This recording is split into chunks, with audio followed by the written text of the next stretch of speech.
আমি ভয়ে, কে কে এই রিক, তোর মায়ের পেছনে ওটা কে? কে ওটা? হঠাৎ আয়নাতে দেখলাম রিমার পিছনে একটা দগ্ধরূপী নারী শরীর এসে দাঁড়ালো।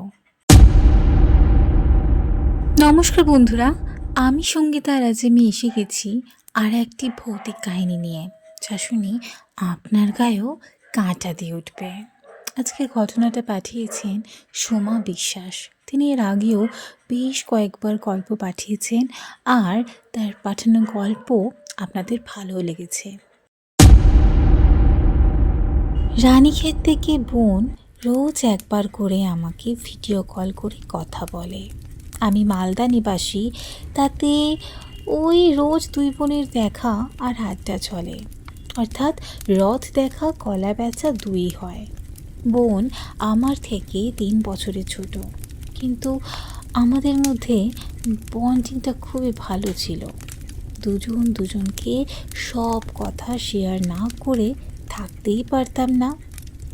ভিডিও কলে বোন বেশিরভাগ সময় রান্না করতে করতে কথা বলে বা বাগান পরিচর্যা করতে করতে। রানীক্ষেতে 3 তলা বাড়ি, বাড়ির সামনে বড় বাগান আর পেলাই সদর গেট, সেটা তো দেখবার মতো। দালাল মারফত বাড়িটি দেখেই বোন রিমা আর বোনের বর কমলের খুব পছন্দ হয়েছিল। বাড়িটির নাম ছিল পল্লবী। প্রথম দেখাতেই 10 লাখ টাকা অগ্রিম দিয়েই বাড়িটা বায়না করে এসেছিল, আর তখনও আমাকে ভিডিও কলের মাধ্যমে দেখাতে ভোলেনি ওরা। এখন পদোন্নতি হয়ে কমল বিদেশে। বাড়িতে সর্বসাকুল্যে 5টি প্রাণী থাকে, রিমা, ওর ছেলে রিক আর 2টি সবসময়ের কাজের লোক, সাথে ওদের একটা পোষ্য সারমেয় কুলফি। এত বছরের অভ্যেস একবার করে বোনের সঙ্গে কথা বলা, দুজনকে দেখা, কিন্তু রবিবার সারাদিন কোনো খবর নেই। আমিও সময় করে উঠতে পারিনি, তাই সন্ধেবেলায় ফোন করি, কিন্তু সে ফোন রিসিভ করলো না। এমন তো আগে ঘটেনি। ফোন না ধরতে পারলেও পরক্ষণেই রিটার্ন করেছে। আরও 2 ঘন্টা কেটে গেল।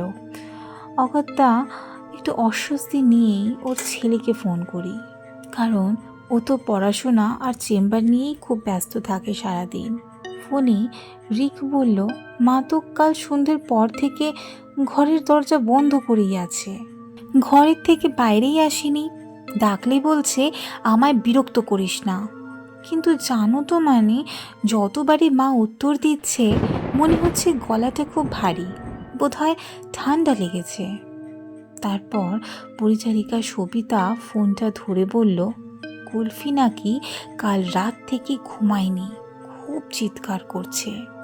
কাল সন্ধ্যায় যখন বৌদি বাগান থেকে ঘরে ঢুকলো, তখন পিছন পিছন একটা কালো বিড়াল বৌদির ঘরে ঢুকে গেল। তারপর থেকেই দরজা বন্ধ। কিন্তু রিক বাবুকে আমি সে কথা বলিনি, এই তোমাকেই বললাম। আমি বুঝলাম কাল মানে তো শনিবার, আর যা শুনলাম আমি তো বিশ্বাসই করতে পারছি না।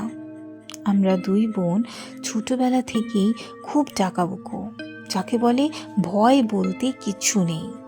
যাই হোক, মন মানছে না, ঘুম তো আসছেই না। রাত 10টা নাগাদ আমার ফোনটা বেজে উঠতেই অন্যমনস্কতা কাটিয়ে ভিডিও কলটা রিসিভ করি। সবিতা আর মদনের, মানে এনারা দুজন হচ্ছেন ওনাদের পরিচারিকা, অনেক ডাকাডাকিতে দরজা আপনা থেকেই নাকি খুলে গিয়েছিল। তারা খাবার নিয়ে ঘরে গিয়ে রিমার জায়গায় এক অচেনা কালো দগ্ধরূপী কাউকে দেখে। তাদের ত্রাহিশ্বাসের চিৎকারে ছুটে এসেছিল রিক, কিন্তু রিক ঘরে গিয়ে তেমন কিছুই দেখেনি। তারপরেই আমাকে ওই ফোন। রিক ফোনটা তার মায়ের দিকে ঘোরাতেই আমি দেখলাম রিমা খাটের এক পাশে চুপ করে বসে আছে।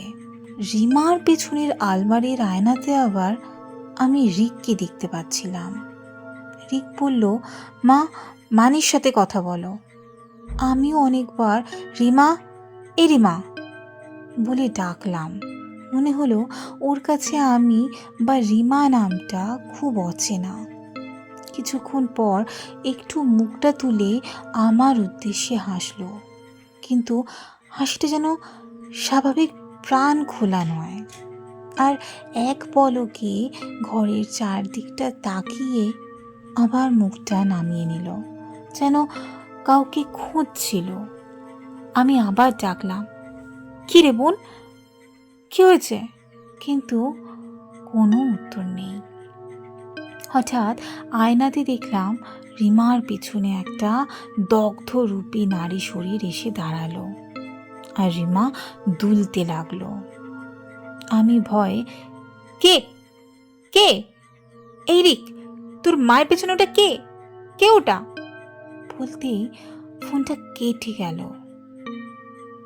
আমি আবার সঙ্গে সঙ্গে রিককে ফোন করলাম, কিন্তু আর যোগাযোগ করতে পারলাম না। বড় অস্থির হয়ে উঠলাম। রিকের জন্য খুব চিন্তা হতে লাগলো। আমি এবার ল্যান্ডলাইনে ফোন করলাম। ফোনটা সবিতা তুলল। আমি অস্থির কণ্ঠে বললাম, রিক কোথায়? সবিতা বলল, রিক বাবু বৌদিকে একটু স্যুপ খাইয়ে নিজের ঘরে গেল। সবিতা জানতে চাইল আমার গলাটা এমন লাগছে কেন। আমি সবিতাকে সবটা বললাম। ততক্ষণেই ও শুধু আমাদের বাঁচাও বলে ফোনটা কেটে দিল। রাত গভীর হচ্ছে, কিন্তু আমার ঠিক মতো ঘুম নেই। একটাই প্রশ্ন মনের মধ্যে, আমি কি ঠিক দেখলাম? ওটা কে? এখন আমি কি করব? মনের মধ্যে ঘুরে ফিরে সেই দৃশ্য ভেসে উঠছে। ঘরের আলো নেভাতে পারলাম না। কিছু তো করতেই হবে আমাকে। এই বলে কিছু সাহস জোগানোর চেষ্টা করছি। আমি আর শাশুড়ি বর্তমানে এই বাড়িতেই থাকি। শাশুড়ি সুগারের পেশেন্ট, রাতে বারবার উঠতে হয়। মাঝে মাঝে ঘুম না আসলে বারান্দায় পায়চারি করেন। ছেলে হারানোর পর থেকেই এটাই তার অসুখ। এত রাতে আমার ঘরের আলো জ্বলতে দেখে আমায় ডাকেন, যে শরীর ঠিক আছে কিনা জিজ্ঞাসা করেন। তখন আমি শাশুড়ির ঘরে গেলাম, মাকে সবটা বললাম। শুনে উনি বললেন, এ তো বড় ভয়ঙ্কর বিপদ। এটার একমাত্র উপায় করতে পারেন গুরুদেব। ভোর হতেই স্নান সেরে শুদ্ধ বস্ত্রে মাকে সঙ্গে নিয়ে রওনা হলাম গুরুদেবের আশ্রমের উদ্দেশ্যে। সকাল সকাল আশ্রমে এসে পূজা অর্চনা দেখেই গুরুদেবের সঙ্গে কথা বললাম। তিনি অন্তর্যামী দিব্য পুরুষ। আমার স্বামীকেও সাবধান করেছিলেন, আর এখন আমাদের দেখা মাত্রই বলেন, ঘোর বিপদে পড়েছিস মনে হচ্ছে। আমি প্রণাম করে বললাম, এই বিপদ থেকে রক্ষা করতে আপনি ছাড়ার কোনো উপায় নেই। সব কথা শুনে তিনি বললেন, বাইরে গিয়ে আমার ডাকের অপেক্ষা করো, আমি ধ্যানে বসবো। ঘণ্টাখানিক পরেই আমাদের তিনি ডেকে পাঠালেন। তিনি বললেন, এক্ষুনি আমায় যজ্ঞে বুঝতে হবে। তুই ঠিকই দেখেছিলিস। 25 বছর আগে যার আত্মাকে মন্ত্র বলে একটা ঘরে আটকে রাখা হয়েছিল, তোর বোন তাকে মুক্ত করে ঘরে নিয়ে এসেছে। ওর নাম পল্লবী। এত সহজে শরীর ছেড়ে যাবে না। আমি তো ভয় কুঁকিয়ে কেঁদে উঠে গুরুদেবের পায়ে পড়লাম। আমার আপন বলতে বোন ছাড়া আর কেউ নেই, আপনি ওকে বাঁচান। গুরুদেবের কথায় আশ্বস্ত হলাম। তিনি যজ্ঞে বসলেন, আর গুরুদেবের কথা মতো আগে থেকেই সবিতার মদন রিমার ঘরে ছোট্ট ক্যামেরা আড়াল করে লাগিয়ে রেখে এসেছিল, যা আমার ফোনের সাথে কানেক্ট করা। রিক সকালে যখন তার মাকে খাওয়াচ্ছিল, তখনই সব ব্যবস্থা রিকই করে দিয়েছিল। রিক এসবে বিশ্বাস করে না, কিন্তু আমাদের সাথ দিয়েছিল শুধুমাত্র মায়ের কথা ভেবে। যজ্ঞ চলছে, দুপুর গড়িয়ে সন্ধ্যা নামার প্রাক মুহূর্তে চোখের আগুনে সর্ষে আহুতি দেওয়ার সময় আর গুরুদেবের জোরে জোরে মন্ত্রোচ্চারণে সারা শরীর জ্বলে পুড়ে উঠল। বিকট চিৎকার করে রিমার শরীর থেকে ছিটকে বেরিয়ে এলো পল্লবীর অবয়ব। বশ্যতা স্বীকার করলো গুরুদেবের কাছে। রিমা অজ্ঞান হয়ে পড়ে গেল। রিক ছুটে এসে মাকে ধরল। গুরুদেব মন্ত্র বলে ওদের সকলের শরীর বন্ধন করে দিলেন।